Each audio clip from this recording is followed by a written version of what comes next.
अजित पवार गटाची लोकसभा अध्यक्ष आणि राज्यसभा सभापती यांच्याकडे एक याचिका सध्या गेलेली आहे।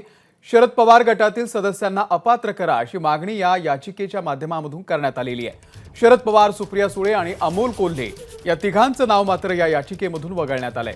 शरद पवार, सुप्रिया सुळे यांच्यावरती कारवाई केल्यास या दोन्ही नेत्यांना सहानुभूती मिळू शकते, त्यामुळे या दोघांची नावं वगळल्याची सध्या माहिती मिळते।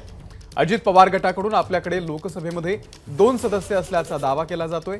राज्यसभेतील शरद पवार वगळता वंदना चव्हाण आणि फौजिया खान यांचं सदस्यत्व रद्द करावं, तर लोकसभेमध्ये श्रीनिवास पाटील, मोहम्मद फैजल यांचं सदस्यत्व रद्द करावं अशी मागणी करण्यात आलेली आहे। निलेश बुधावले अपडेट देतील। निलेश,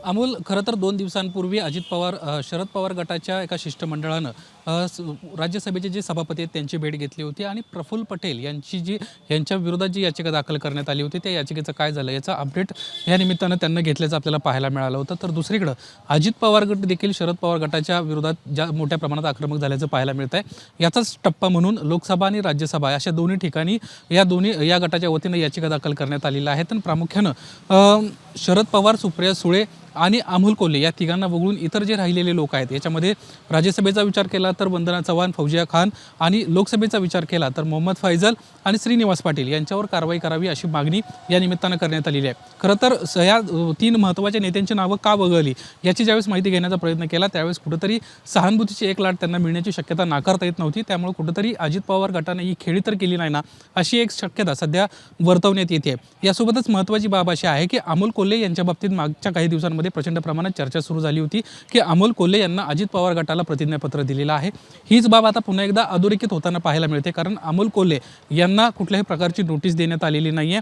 सध्या जी विश्वसनीय सूत्रांना माहिती दिली आहे त्यानुसार अजित पवार गट आणि शरद पवार गट अशा दोन्ही गटाला अमोल कोल्हे यांना आपलं प्रतिज्ञापत्र जे आहे ते सादर केलेलं आहे आणि याचाच एक भाग म्हणून अजित पवार गटानं अमोल कोल्हे यांना नोटीस पाठवलेली नाही आहे। अजित पवार गटानं लोकसभेमध्ये दावा केला की त्यांच्याकडे 2 सदस्य आहेत, याच्यामध्ये सुनील तटकरे एक आणि दुसरे अमोल कोल्हे असे 2 सदस्य आपल्याकडे आहेत अशा पद्धतीचा दावा केलेला आहे। उद्या अजित पवार, शरद पवार गट नेमकं निवडणूक आयोगात काय म्हणतो हे पाहणं महत्त्वाचं राहणार आहे। मात्र ज्यावेळेस संख्याबळाचा विषय येईल त्यावेळेस प्रामुख्याने ह्या 2 गोष्टी अधोरेखित होताना पाहायला मिळणार आहे। एक अमोल कोल्हे यांची आणि दुसरी शरद पवार आणि सुप्रिया सुळे यांची नावं वगळण्याची। त्यामुळे आगामी काळात अजित पवार गट नेमकी काय भूमिका घेतोय, ज्या पद्धतीची त्यांना खेळी केली त्याचा कुठेतरी त्यांना फायदा होतोय का हे पाहणं महत्त्वाचं राहणार आहे। शिवसेना गटाची ज्यावेळेस ठाकरे आणि शिंदे गटाची याचिका ज्यावेळेस निवडणूक आयोगामध्ये होती किंबहुना विधानसभेमध्ये देखील होती त्यावेळेस त्यांना देखील अशाच पद्धतीनं त्यांचे जे प्रमुख नेते आहेत शिवसेनेचे त्या काळचे, यामध्ये उद्धव ठाकरे, आदित्य ठाकरे यांना कुठेतरी नोटीस दिली नव्हती।